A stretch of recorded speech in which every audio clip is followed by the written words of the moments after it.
What's happening, guys? Happy Monday. Yeah, a rare Monday, and welcome to the Dynasty WarZone, the People's Dynasty podcast. On today's show, you got questions, we got answers. And the first question you may ask is, where is the man of the hour and the man with the power? Jerry Sinclair, his work schedule continues to be a little cattywampus, but have no fear. I have my substitute co-host with the most. He is the one of the four co-hosts of the Dynasty front office. His name is Jesse Schneeman, and you can follow him at Jesse DWZ. ... Jesse, welcome back to the show. Uncle Memphis, thanks for having me back. No problem, man. So, first of all, thank you for jumping on.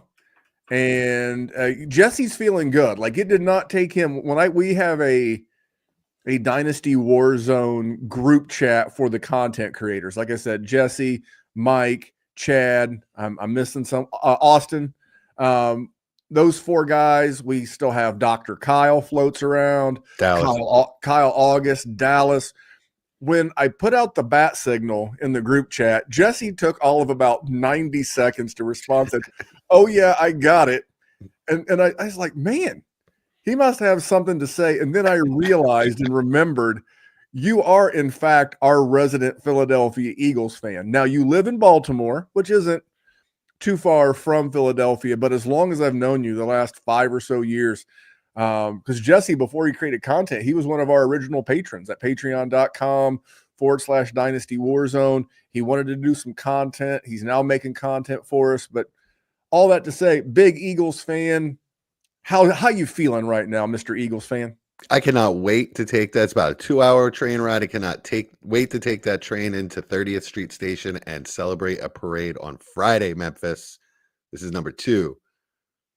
Now, I'll be the first to admit, I was rooting for the Eagles. And I don't know where these thoughts come to me, but sometimes things just come to me. And I feel like they're pretty prophetic. But then again, I'm biased because I'm the one saying them. But your boy Jalen Hurts, I tell you, came to play, didn't try to do too much, ran when he needed to run, passed, made some excellent throws, let the defense do its work. And I said it twice. I said it once to Jax Falcone and once to Shane Manella. If you don't know Shane, another big Eagles fan. Mm-hmm. And I was like, Jalen Hurts is everything the NFL media wants Lamar Jackson to be. Like, they wish that. Like, all of the success and things, the MVPs are great. They want Lamar Jackson to now have Jalen Hurts's resume. When I say that, what do you think? In the words of Jeffrey Lurie, the Eagles owner, the man's got the clutch gene. I mean, I feel he's like a 45-year-old man out there. Like, not in the way he plays and the way he runs, but just the way he holds himself, his demeanor. You know, he could be my father. I feel like, you know, if I met him, I feel like I would have to call him sir. Well, have you ever seen the shirt that says the many faces of Darth Vader? Yeah. Someone made one, like, it wasn't a shirt, it was a meme. And it was like the many faces of Jalen Hurts. And it was like happy, sad. And he looked very stoic in every picture. And then like the bottom right corner said tush push. And he had a big smile on his face. You know, I used to do the gambling show when Player Profiler had a gambling show. I did a show called The Juice. And, you know, I still like to bet a little sports here or there. And the one piece of advice that I took, and then I dug into it, was the Chiefs were the third toughest matchup for running backs all year. But they had given up multiple big rushing games to quarterbacks like Josh Allen, like Lamar Jackson.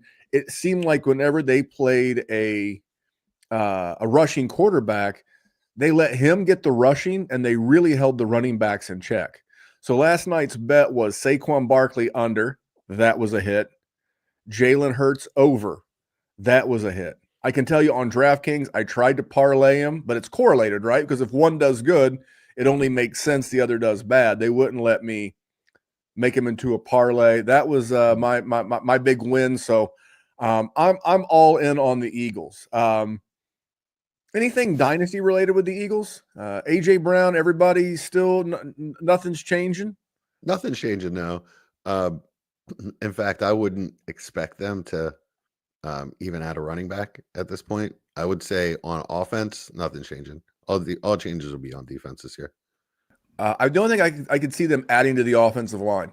I know they signed Mekhi Becton. It was a 1-year deal. He's got to come back. He's been such Zach a beast. Zach Baun, Baun. Yeah. They've got to re-sign him.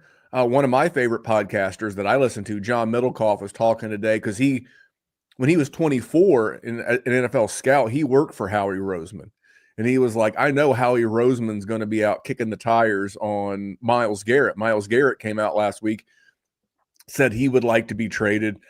I will say this show is going to kind of go everywhere. I can see how many of you are already watching on Profiler Plus now and on Twitter. This show is for you. This show is for you. So start asking questions in the comments. Go right now to YouTube. Go to Profiler Now Plus and just start asking questions. You got rookie questions. You got Eagles questions. You got questions. Jesse and I are going to take care of them for the next hour. And then we're going to prepare. I'm going to tell you who next week's guest is. But I got 2 pieces of business for you. 2 pieces of business real quick. This is hot off the press. This is from Theo Grimminger. And Theo is the director of content at Player Profiler. I'm sure you've heard of him. And he said, if you're podcasting before Valentine's Day, which this is, Player Profiler is having a 50% off on the all-in package. 50% off. I think it's like $135, something like that. 100. It sounds like a lot, but it's a full year of all access. You get 50% off if you use the promo code BeMine, BeMine, BeMine. Save 50% by going to Player Profiler, signing up for the all-in package, and save 50%. I don't know that they'll ever do this deal again, but that's from Theo, so it's a great deal in honor of Valentine's Day. And speaking of rookie content, you may want to get in on a rookie best ball game. Let's hear about FastDraft Origins. Rookie. It's all about rookie talk in fantasy football right now. So why not go use all that knowledge to do something other than a mock draft? Chris Jimino won $8,000 with just 2 teams last year, and each draft took 5 minutes. That's pretty good ROI. You can start doing rookie drafts for money today on FastDraft. The Origins tournament is live. It is the place to go and monetize your knowledge of rookies and use your favorite Player Profiler host promo code for a $25 deposit match. Now let's go start drafting faster. You know, he's got to get back to draft your ass off. Yes, if you want to use our code is WarZone.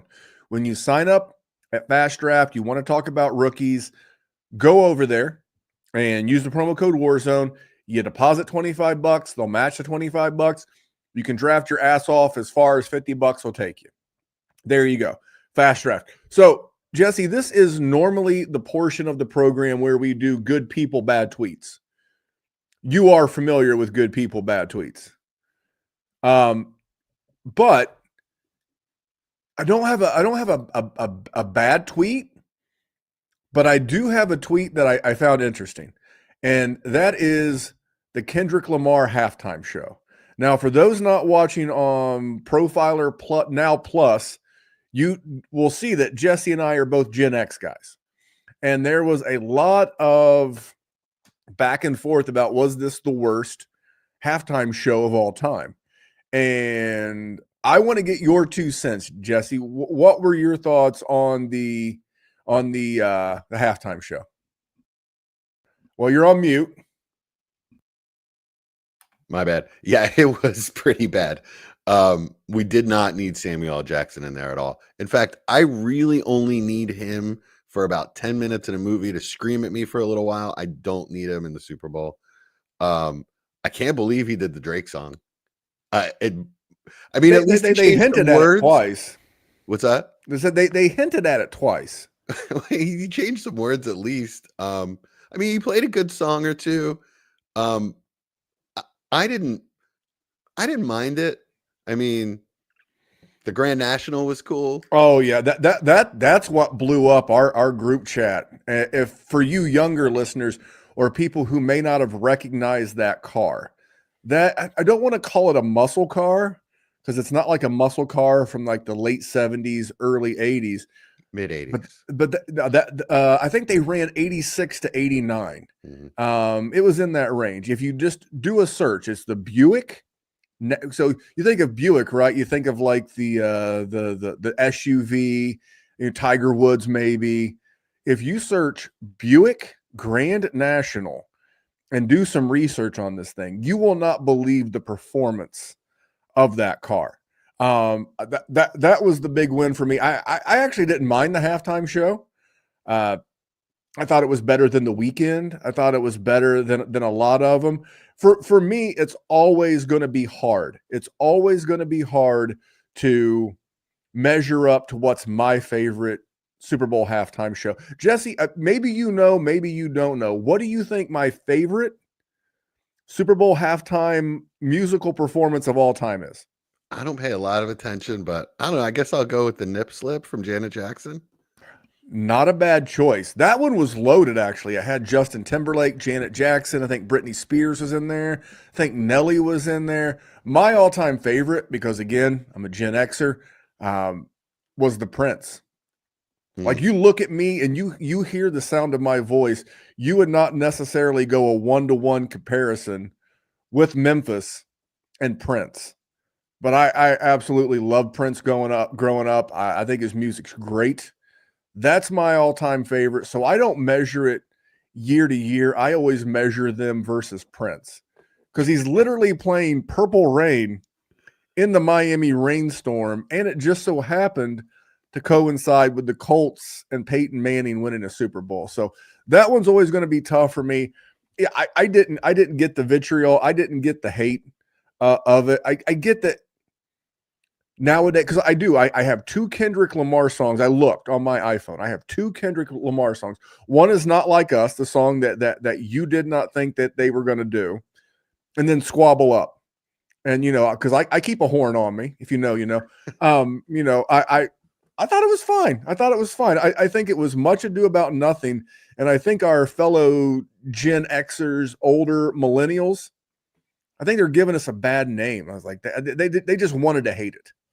I didn't think it was terrible. My wife hated it. I didn't think it was terrible. If you want to know my favorite of all time, I don't really pay a lot of attention to them. To be honest, it's a nice break for me to run to the kitchen, to the bathroom, all that stuff. But I like the Katy Perry one where she came out on the big with the light sharks. line. I thought it was cool as hell. Okay, well, there you go. Not good people, bad tweets. It's like just stay in your lane. And I thought Kendrick Lamar was fine. I think Kendrick Lamar's fun, and it's like a great rap beef. And it's as great as 2025 is going to give you. But anyway, let's get into some rookie talk. Yes. Now, another reason why you, on top of wanting to be a little braggadocious about your Eagles, and to the victor goes the spoils, but you also said that you spent a large portion of this weekend grinding on some film, looking at this rookie class. High level, give us a couple of bullet points. What were your big takeaways from this class? Yeah, one of the big things that stood out to me is that there is a bucket of big power backs in this class. There are a lot of big boys coming out at running back. It's kind of hard for me to separate them right now. They definitely are different. I would say Damian Martinez is different than Caleb Johnson, but they all have similar weaknesses where you don't see them bouncing outside. They're not creative as far as, when the hole's not there. So I think this bucket of guys is going to be more than most going to be very, very landing spot dependent. It's going to be tough for me to differentiate them. If, like you said, Omarion Hampton, blows up the combine, then that'll be a different story. If we get a Jonathan Taylor out of this group, that'd be amazing. But watching Caleb Johnson and like Damian Martinez, I didn't see that out of these guys. And you know, at the bottom of that tier, we had a question in Patreon about Ollie Gordon. I mean, that's probably the slowest out of all of them. Well, you brought it up, so I want to make sure that we don't leave anything out. So Jesse and I, before we hit the record button and went live on Profiler Now Plus, we did our patron podcast. So the patrons get this show early and ad-free. They get a little bit extra, 15-ish minutes of extra content that we don't do here on the show. And yes, that's where I was talking about Omari and Hampton. And I pulled up several of the top running backs. And Genty, although 5'9", 215 pounds. Hampton, you just mentioned Hampton, 6 foot 220. Caleb Johnson, 6 foot 225. Travion Henderson, 5'10", 214. Judkins, 5'11", 210. Scatabo, 5'11", 215. Ollie Gordon, you mentioned Ollie Gordon. We're going to answer one of our patrons' questions on him. 6'2". How tall is Derrick Henry? Is Derrick Henry in that 6'2"? I can't think of a lot of like super tall running backs. The one that always comes to mind, and again, it's going to be a old head unk conversation with Steven Jackson. Remember Steven Jackson that played for the Rams? He was a taller fellow as well, but this is a big draft class.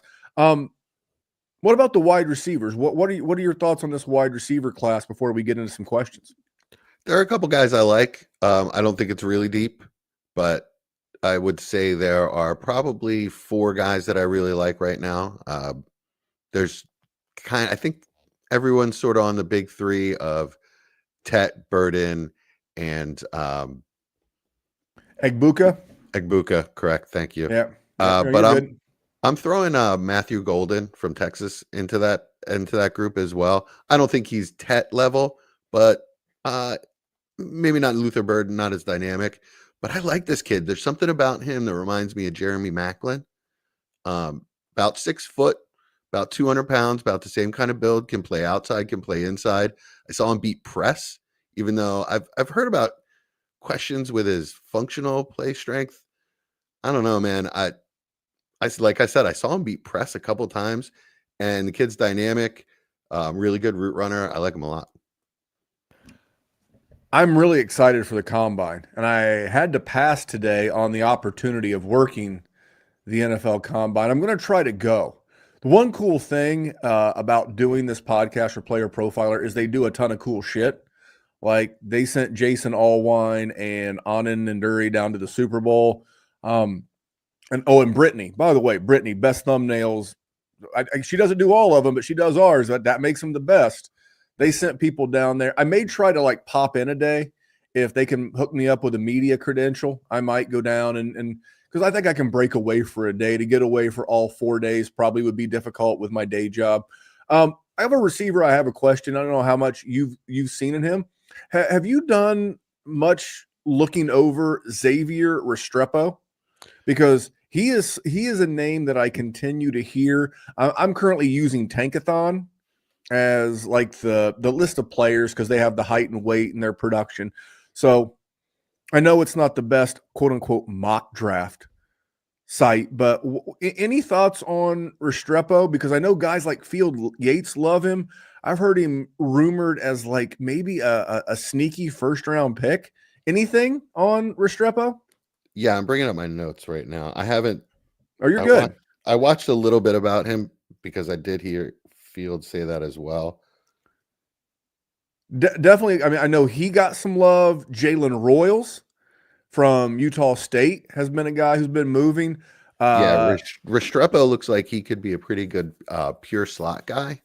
So would fit really well on a team like the Eagles, actually. Those are my notes on with the Eagles, they got Jalen. Jahan Dotson. He had like that first catch, got called back. We're not giving the Eagles anybody. That's not what the point of this show is. I think. I'm sorry. Yeah, Jalen Royals is another one. He's a favorite of my podcast co-host Austin Bell. Yeah, Jalen Royals I like a lot. Yeah, for sure. For me, this wide receiver class, I like how you called them the big three with McMillan, Burden, Egbuka. The rest of these guys, I mean, it's really going to be how do they test out in Indy? That's me my first question. And then where do they land? Because there are some, like I'll just take two guys. And again, I'm using Tankathon rankings. Think of those what you will, right? They have like a guy like Isaiah Bond, Texas wide receiver, Savion Williams, TCU wide receiver, and Trey Harris. They're all within like a little cluster of each other. Well, if one of these guys goes to the Eagles, right? Because Howie loves him a good wide receiver, I'm going to be less bullish, even though they might be in the same draft tier for me, like from a talent perspective, than say one of these guys goes to New England. Because we know what New England needs. If one of them goes to, I don't know, even Green Bay. How about that? I mean, there's so much news we could get. I have a question, and then we can go into some questions. Okay. What did you think about Josh Jacobs coming out at the Media Row press day saying they don't have an actual wide receiver one on that team? Holy shit. I was like, a lot of us are thinking it, but this dude said it. Yeah. I mean, we're out here saying it, but yeah, for somebody on the team, it's a different time, man. 20 years ago, that'd have gotten him cut. Yeah, he's good. Now we'll go ahead and we'll take the first question from the YouTube chat since Jamie always here. Good guy, Cleveland guy. God bless you guys. I'm glad you didn't. I hope you weren't here for the part where we mentioned Myles Garrett once out, but he shows up for every one of my shows as well. He's on fire. He's loyal. Good people. He wants to know, what do you think about Jalen Noel? Do you have any notes on Jalen Noel? For those that are curious, maybe you haven't heard the name. He is a 5'11", 200-pound wide receiver out of Iowa State. Oh, the Iowa State kid. Yeah, I'm on my list. Okay, because there's two. There's Jaden. This is going to be confusing. You got Jaden from Iowa State and Jalen from Iowa State. Jaden Higgins, Jalen Noel, but a big difference in size. Higgins, much like T. Higgins, is very tall. He's 6'4", and Jalen Noel feels like he's more of that slot type guy. Yeah, I think he's related to Elijah Higgins, actually. Okay. Who's a tight end in the NFL. Okay, yeah, he's Elijah Higgins. Last I knew with the Cardinals. Yeah. Back up to Trey McBride. All right. Well, let's get into our first question from our patron group chat, and that comes from the Big PP. Do with that what you will. He wants to know, who do you feel are the quote-unquote can't-miss rookies in this class, if any? Before we talk about any of this, let's just, disclaimer, there are no can't-miss prospects. Have you ever seen a can't-miss prospect at Memphis? I have seen some that were close for me to say can't miss. Like, I'll be honest, and this is going to sound like bias, but just because the reason why I think a player can miss is like the mental issue. Right. It's never talent. But like the guy that I didn't have concerns about that coming out were Peyton Manning, and then Andrew Luck. And I know that sounds like, oh, Colts homer bias, but that was as close to can't miss as can't miss. And I was not. I'm old, but I wasn't so old as to remember when John Elway was a prospect who spurred in the Colts. He's like, if you draft me, I'm going to go play baseball for the Yankees. Different conversation, but who's as close to can't miss in this draft as you see? Ashton Genty, obviously. I mean, I think everybody's out there saying it. He's the one. You're not worried about the small school guy might not be able to do it at the big level? Nah, this kid's he's a real man. Just watch him. I'm not worried about it. The traits are there. The instincts are there. The build is there. He'll do it at the next level. You know how I shoot that down? Sure. I shoot that down with everybody's like, well, he didn't get to, didn't get to dominate against, D1 like Penn State level players. Well, when he gets into the pros, yes, he's going to be playing against professionals that are all NFL guys, but guess who his teammates are? All those offensive linemen, NFL guys. His quarterback, NFL guy. All of his teammates, his coaches, they're NFL coaches. So he's going to be in a much more one-to-one sample because, Boise State, always a great story when they do well, but they're not Ohio State. They're not Penn State. So you're not – and if you were the defensive coordinator in one of those two schools, Jesse, who are you looking at? Who are you game planning for on the way to the stadium? Ashton Genty. Exactly. As close to can't miss for me is Tyler Warren. I think the kid, you won my heart when you had 104 catches. 104 catches. I'm in. Good receiver. What I'm hoping is that he doesn't get lost in that Kyle Pitts, Dalton Kincaid bubble of they were able to dominate with physicality and like size in college, but it hasn't yet translated to the NFL consistently. The one thing about Tyler Warren is he's got the size, good blocker. I mean, this is hard. I don't want to do this to the kid because you put so many expectations on him. It feels like as close to Gronk as we've had in a while. The issues that I have with him from a fantasy standpoint, now he's a can't miss prospect as an NFL draft pick. The problem I have is that he's not a good blocker. He's a great blocker. He gets the George Kittle. Yeah, he's going to dominate people out there, and it's going to take the right coach to be able to know when to unleash him in the passing game. And I just don't. You could end up with someone like Michael Mayer. Please don't put that evil. please don't put that evil out there in the world. By the way, Tyler Warren, I was pretty good while you were breaking my heart with the Michael Mayer comp. I did a quick Google search of Gronk, 6'6", 265. Per Tankathon, Tyler Warren, 6'6", 261. Now, we'll see what the measurables are at Indy and the Combine, but I think he's can't miss. And our man Jamie's still in the chat, setting the chat on fire with a flamethrower. Yeah, Jamie, you're exactly right, buddy. I'm going to switch from one comment that I didn't realize I left up and put up a new comment. Let Tyler Warren go to Denver. Do you think he'll play a joker role for Sean Payton? I don't know. Remember Jimmy Graham? I know you do. Jimmy Graham, he was what, 6'6", 6'7", converted basketball player. Remember when all that was the rage? Yes. That's why people like Mo Alley Cox. Exactly. Antonio Gates was a converted basketball player. Yeah. The original that I remember was Tony Gonzalez. Right. Yeah, every single game they played in, every single announcer had to bring up, hey, did you know this guy played basketball? Because they're good rebounders and they can box out. You know what's funny? I would have to listen to the argument of Tony Gonzalez, but do you know who I think could arguably be the best former college basketball player that went on to have a good NFL career? Go ahead. The guy from North Carolina, I'm drawing a blank on his name. He's already in the Hall of Fame. He was a defensive end. I'm drawing a total blank because he was huge. Well, I don't know. I'm gonna throw it. Any other can't miss before we go on to our next question? Any other can't miss guys in this class for you?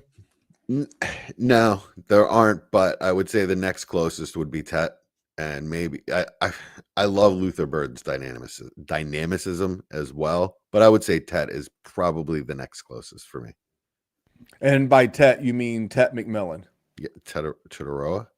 T-Mac, as he likes to be called. Dude, you nailed it. And I'm embarrassed. Julius Peppers.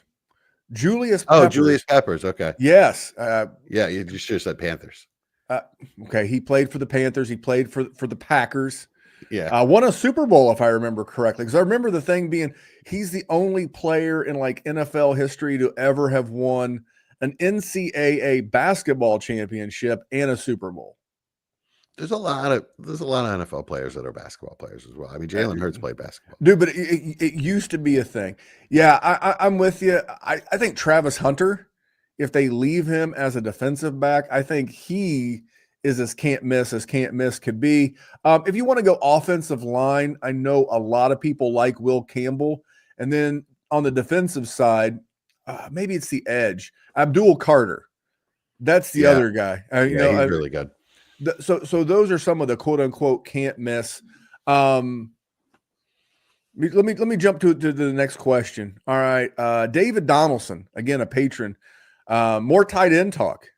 David says favorite tight end prospect not named Warren or Loveland. He's referring to Loveland, the tight end out of Michigan. Colston, first name. Remember Marcus Colston? Oh yeah, he could be like the original big slot. Yeah, it could be like a Wheel of Fortune before or after. Marquise Colston Loveland. Anyway, for you Wheel of Fortune fans, any other tight ends in this class that you're really digging? And he had a follow up, so I just want to remember this one.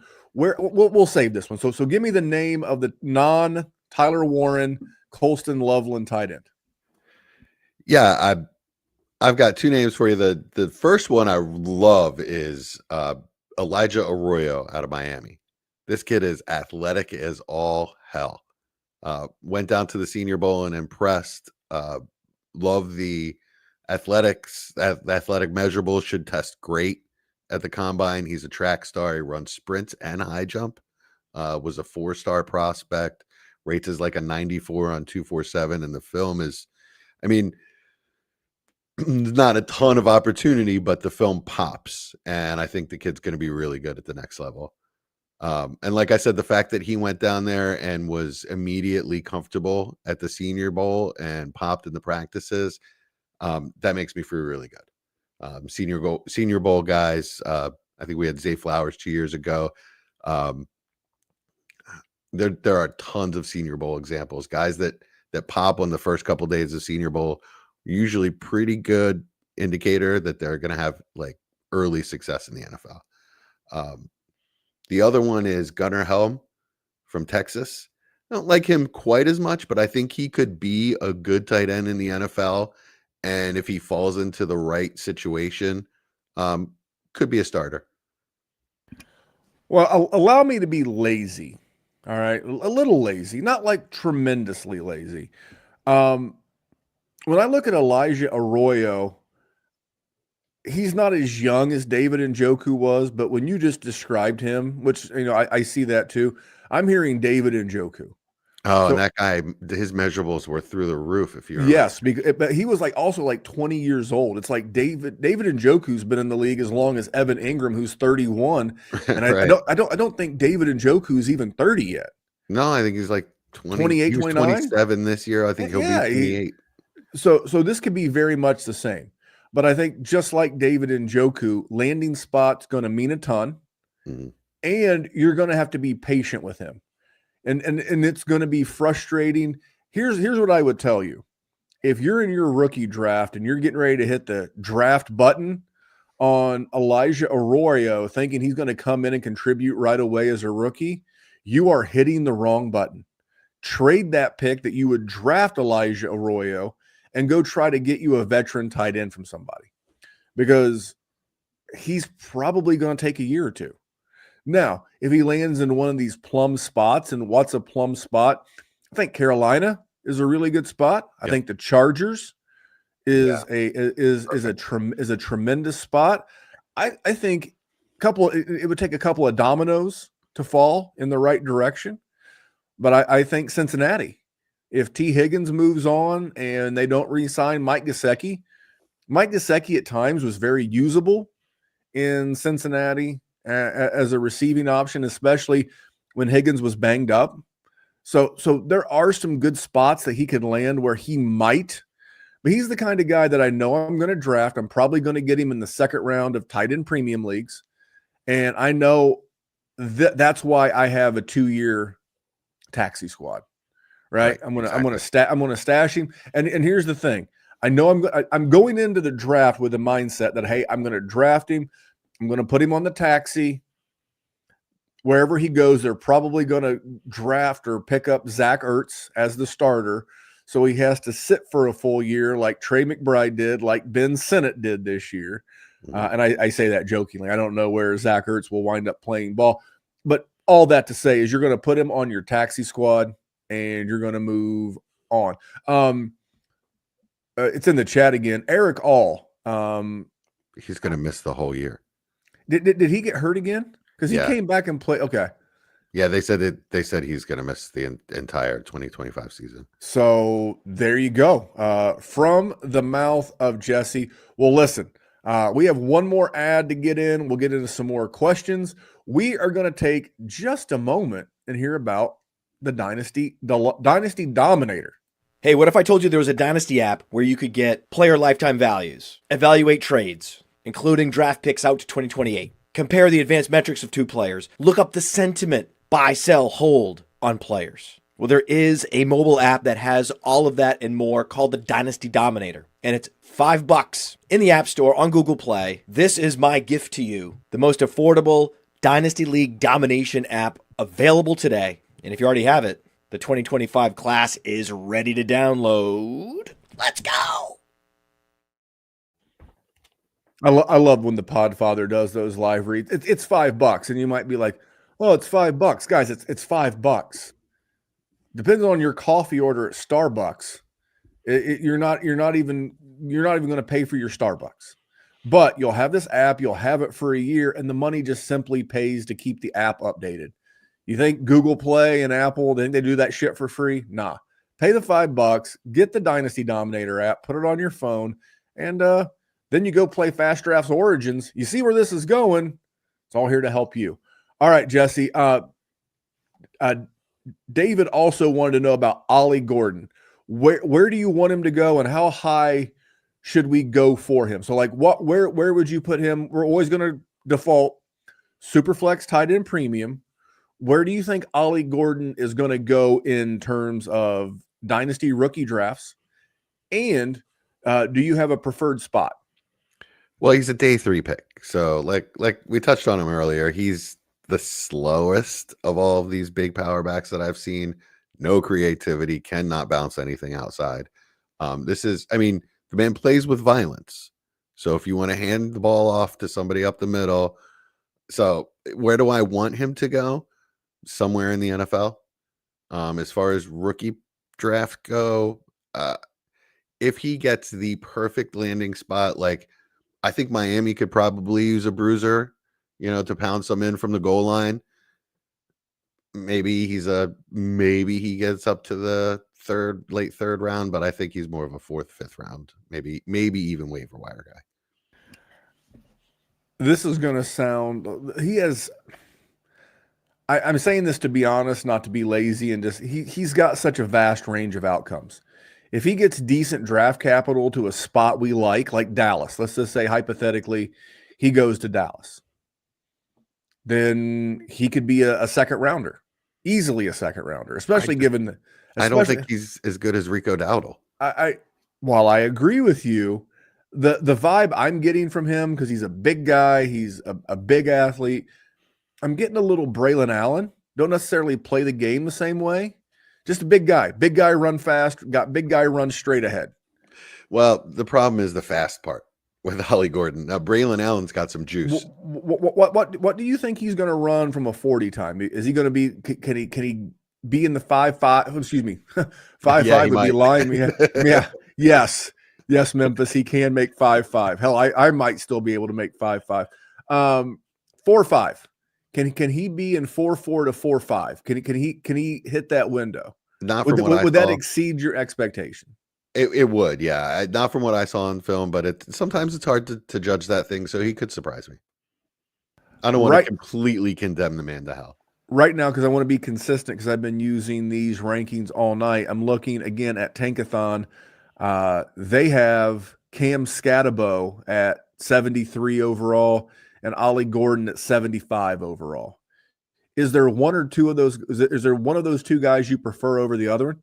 Yeah, I'll take Cam Scatterboo because I know for a fact he's a dog. You know, this class, the more I look into it, the more I start, doing the mental gymnastics of where guys go and where they wind up and everything. It's so much fun because it's going to be wild. I've heard good things about Caleb Johnson, but I want to get back to their questions, not mine. Tiggs, love Tiggs. Tiggs is great. If you were to sell Ashton Genty, what would you want in return? And we're going to do a two-parter. What would you want in a 1 QB league? What would you want in a super flex league? So you want me to do 1 QB first? You're in charge, bud. You're answering. I'm asking them. You're answering them. The price goes up in a 1 QB league. I want a number 1 wide receiver. I want a top 5 wide receiver, actually. So I doubt I'm getting Justin Jefferson or Jamar Chase, but who's your wide receiver 3 in Dynasty Memphis? Probably CeeDee Lamb. That's probably also a little too expensive. So maybe Amon-Ra. I'm not taking Amon-Ra. I'm not taking Puka. I'm telling you right now, because you just named off 5 guys without me even pulling up any rankings. You just named 5 wide receivers that you would like to have. Now, name the running backs you would rather have in a 1 QB league than Ashton Genty. Gibbs, Bijan. Saquon on not at 28, coming off of what he played 20 games this year. In the right situation, if I'm still going for it, I don't know. Actually, you're talking to the wrong guy. Let's take him out of the conversation. But you get my point. Probably about it. Like, I'm not taking a chain over him. You're not taking Jonathan Taylor over him. No, I'm not actually. So that's it. Just those two. So yeah, I guess it's going to take CeeDee Lamb. I think that's my answer. In a 1 QB. I agree 100% in a 1 QB. Now I don't know that you'll get it. I don't know that you'll get a CeeDee Lamb, but I look at it this way. If you've ever played 1 QB fantasy football, there are so many wide receivers. Like if you miss on a CeeDee Lamb because you go running back, you can get a guy like a Terry McLaurin. Let me ask you this. Sure. All right, in a 1 QB league, what if I offered you Amon-Ra and 201? Considering the depth in this league, you might be able to get someone like Devin that'll Neal, get it done in a PPR league, because that's obviously the format. Right, I prefer not only Amon-Ra, but I also prefer CeeDee Lamb. Then yes, because I know at 201 I'm going to get a running back. So at that point, then yeah, I'm filling two starting spots, but I'm not making that deal today. I'm just telling you right now, I'm not doing anything until I see where Ashton Genty goes. I think Ashton Genty is going to be extremely valuable to the NFL because the NFL has seen the value of the running back position this year. Yeah, I think for this year, for the first, remember like 2 years ago, they were having like Zoom calls about talking about their value and show some respect and we're going to get paid money and now it's like Derrick Henry dominated, Saquon Barkley, your boy, dominated. The Bills, you may not have liked it, but they really leaned on James Cook and to a degree Ray Davis. Here's the thing: nothing in the NFL is new. You may be new to the NFL because you're not old as dirt like Jesse or I, but nothing's new. I remember the K-gun offense. I remember the run and shoot. The greatest show on turf. There's been so many permutations of offense. It's always been cyclical. We go through this crazy passing cycle, then we go back to running, then we go to passing, then we go to running. It feels like we're in a running cycle right now because the NFL and defensive coordinators have been doing the too high safety to stop the speedy wide receivers. How do you pull safeties out, down into the box? You smash them in the face with a Saquon Barkley or a Derrick Henry. So, yeah, to go back to the original question with Ashton Genty, yes, because I know I can get a guy at 201. Superflex, same question. What are you wanting for Genty in a Superflex? Now it Because changes. I have an answer that's probably going to blow you away. Now it changes. I have an answer that's probably going to blow you away because I want a quarterback, and I'm probably going to ask you for like Pat Mahomes or Justin Herbert, somebody that's been a top 5 quarterback in the past, that's fallen out of that, still young enough, on a well-run team that I think has a reasonable chance of getting back into at least top 5, top 6, top 7. I'm going to offer you my QB2 and Ashton Genty, and I'm going to try to get Joe Burr. Ooh, I know I'm not getting Jaden Daniels. I know I'm not getting Lamar. I'm not getting Josh Allen. I think Jalen Hurts is still out of the question. I won championships with Burr this year. I'm going to tell you to go pound Yeah, stand up to Rio Grande. I don't know that he's going to be. Can he put up multiple career years? So we're going to play a game. I want a quarterback as well. So I agree. Right, so is it smart to trade Joe Burrow for a running back though? Well, if you get listen, I didn't say it was smart. You asked me what I wanted. There's a difference between smart and what I want. But let's play a realistic game of would you rather. Okay. Obviously, on one hand, the one side's always going to be Ashton Genty, and on the other side, Justin Herbert. Okay. So, which would you rather, Justin Herbert or Genty? Justin Herbert. CJ Stroud or Genty? Genty. Drake May or Ashton? Drake May. Jordan Love or Ashton Genty? Genty. Or I'll say, can I say 101 instead of Genty? Yeah, that's fine. Because I think I can get a quarterback I like more than Love. All right, I'm going to hit you with a couple more. Caleb Williams. Caleb. I'll take the chance on Caleb with Ben. I got 2 toughies for you, then we'll move on. Kyler Murray. That is a tough one. He was very erratic this year. Dude, he always is. Like you should know this because Cliff Kingsbury got the heat because quote unquote people always figured his offense out. Mm-hmm. What if, as the season goes on, defensive coordinators just figure Kyler Murray out? Yeah, because they sure as hell didn't look like they didn't figure out Jaden Daniels. Yeah, I'll take the Eagles finally. The Eagles finally did.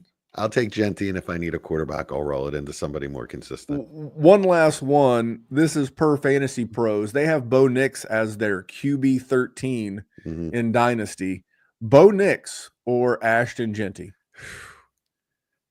I think I'd have to take Genty, but it's razor close. I just offered the 102 for Nix. Okay. He ended up countering with he wanted a 27 first, 201, 202, and a 26 second. And I was like, okay, sure. If you'd rather have that than the 102 because you don't quote unquote like this class, that's fine with me. By 2027, my team's not going to be at the 102 anymore. So deal. As far as the 101, it's probably a bridge too far for me, but it's damn close. If you threw a little bit in, I'd if you threw a decent second in there, I'd probably do it, or a trade up into the first. Well, let me hit you with a trivia question real quick, and then we'll move on. What Dynasty podcast was telling you this time last year and then doubled it after the draft? Who was telling you to go invest in Bo Nix? Do you remember what Dynasty podcast that was, Jesse? Dynasty WarZone? It was, in fact, the very same. Let me hit you with a cluster. Would you rather have any of these QBs over Ashton Genty? And we'll move on to another question. Sure. Would you rather have Baker Mayfield, Brock Purdy, Jared Goff, Trevor Lawrence, or Dak Prescott over Ashton Genty? Would any of those 5? So again, Mayfield, Purdy, Goff, Lawrence, Prescott. No, I'm not paying that for any of those guys. Yeah, I agree, and on all those guys are fine. Like Goff and Purdy and Trevor would be the closest for me. Here's the thing: I would want them, and I would want that pick back. I said with Burrow, I'd send you my quarterback and Genty for Burrow. This is the opposite. I want your quarterback and a pick if I'm taking one of these 5 because I'm the one gambling. Can Baker Mayfield keep it up on his third offensive coordinator for the third year in a row? Can Brock Purdy do it as they pay him, and that means weapons coming off of the field, the offensive line's getting worse? Jared Goff, can he do it without Ben Johnson? Trevor Lawrence, what does he look like with Duval? And, Dak Prescott going to be getting a new offensive coordinator. So I'm taking all the risk. So if I'm giving you Ashton Genty, then I deserve a pick in compensation back. A couple more questions. The Liam Cohen impression was good. Liam Cohen, yeah, dude, I like. So funny story. If you go to such a weirdo, man. They said the same thing about Steichen. He was playing rock paper scissors with draft picks at. Oh, that's a Sirianni thing. I'm sorry. That's what I meant. Nick Sirianni, because he is a weird. Sirianni is a weirdo, and I love it. Remember when we made fun of Dan Campbell for eating kneecaps? Yeah. And then I don't care if you have three toes and one ass cheek, I'll beat your ass. Sometimes these weird guys who have these quirks because they've never been in that position before. Go to here. I'll just leave you with this as it relates to Liam Cohen. Go to the Jacksonville Jaguars official team Twitter handle and watch him break down play calling. He's sitting there like in the practice facility in like a director's chair with like a host, and he's asking questions. This dude is sharp, super sharp offensive mind. I'm excited because I'll be honest, if it was like a stock, I'm heavy leveraged with Trevor Lawrence. So I'm really hoping that they can bring out the best in Trevor Lawrence. All right. Who is the number 2 in a super flex? Half point tight end premium, and you're in contention. So it sounds like this is Greg, by the way, Greg Foster. Greg, so he has the 102 in a super flex. Startup or rookie? Rookie pick. He's assuming Genty is number 1. He assumed correct.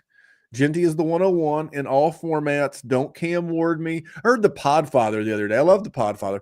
He was talking about, should Cam Ward be the 101? No, absolutely not. Because for every Josh Allen, there is a Richardson. Mm-hmm. It happens. So I think Cam Ward's the 101 of the QBs. But who is your 102? Like if you're on the clock, you're a contending team. I'm assuming you're going to take a guy that can help a contending team right now. Thoughts? Tet. Okay. I believe he has number 1 wide receiver potential if he goes to the right place with the right offensive coordinator. I haven't worked out where that would be yet, but if that happens, yeah, absolutely, Tet. Cam Ward, I'm going to need a lot more convincing. From what I've seen from him so far, it's a real roll of the dice. And for 102, I'm not willing to take like a 50-50 chance. Well, a couple of 3 things. I don't have the soundboard hooked up, or I'd give you the Phil Leotardo couple of 3 things. One, if you're a contender, you traded for this pick. And if you're a contender in Superflex, that tells me your QB house should be in order. Now, maybe you got by with some Sam Darnold. Maybe you drafted a Bo Nix. I don't know. But if you have the 102 but are a contender, I'm going to assume that you do not need quarterback production in 2025. Is that a fair assessment? Yeah, absolutely. Yeah. So for me, go ahead. You got lucky and traded for that pick last year, the year before, exactly. It turned into the 102. 100%.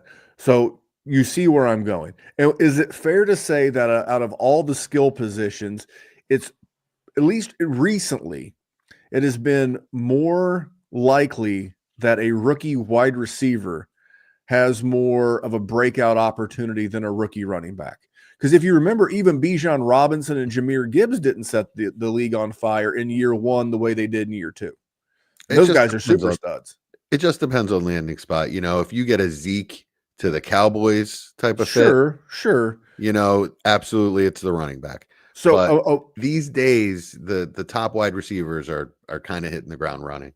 And that's why, because I was leading you in a court of law. They said, Your Honor, he's leading the witness.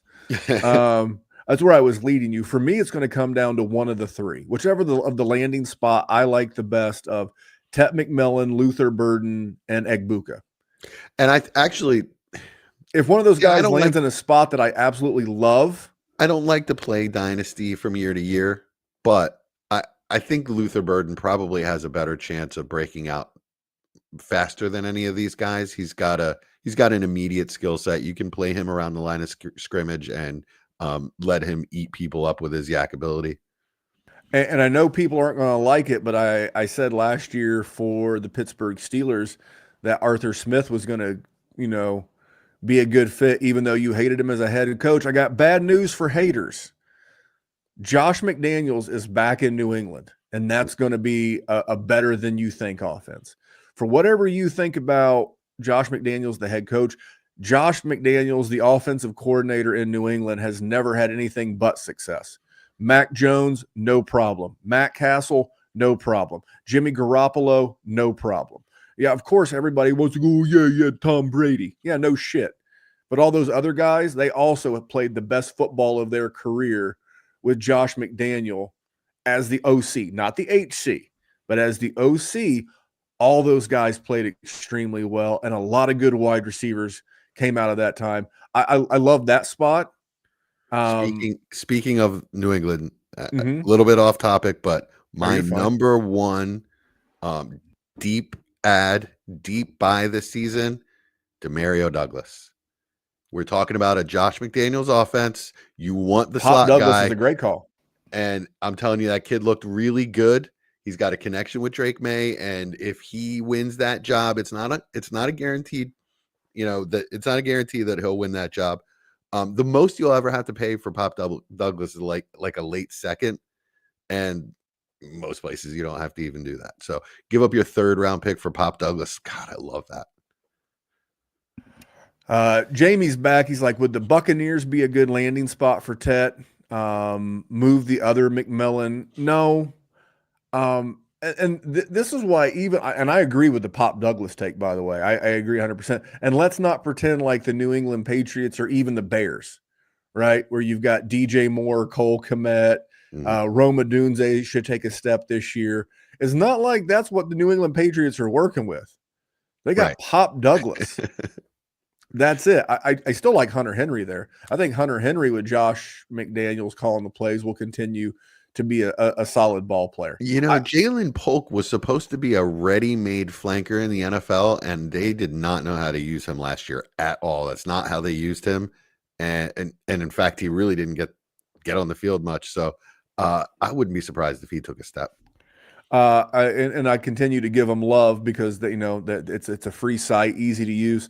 Tankathon continues to provide content for us tonight.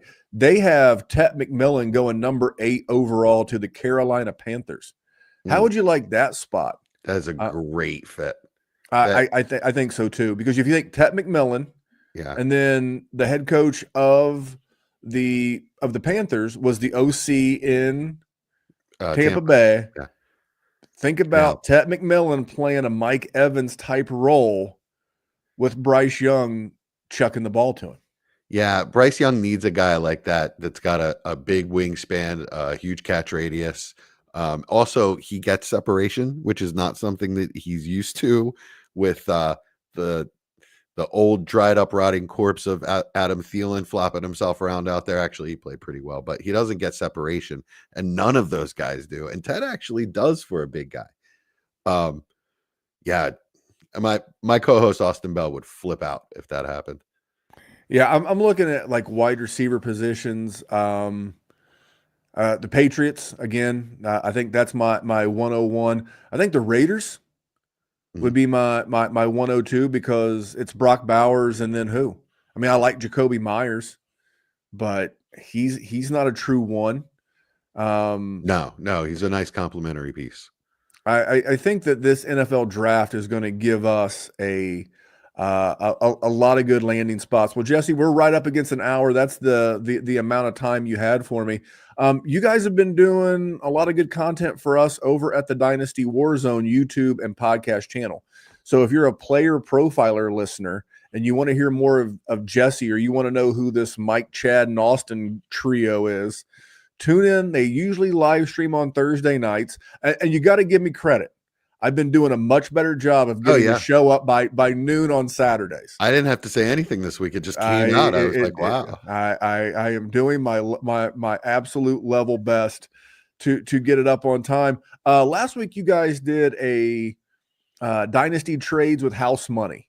And I like the topic. It's essentially guys that you got dirt cheap and you can trade them away for a huge profit, or maybe you had a different interpretation.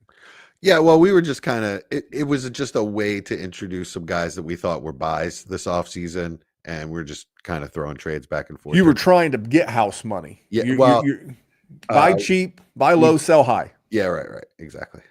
By the way, I'm looking at this right now, and this again, Tankathon. This is their mock draft. I don't know who does it for them, nor do I care. Omarion Hampton, 37 overall to the Raiders. I mean, it's Amir Abdullah, and I wanted Zamir White to be a thing so bad. He's not going to be a thing. Stop trying to make Zamir White a thing. No, who did they hire as their OC?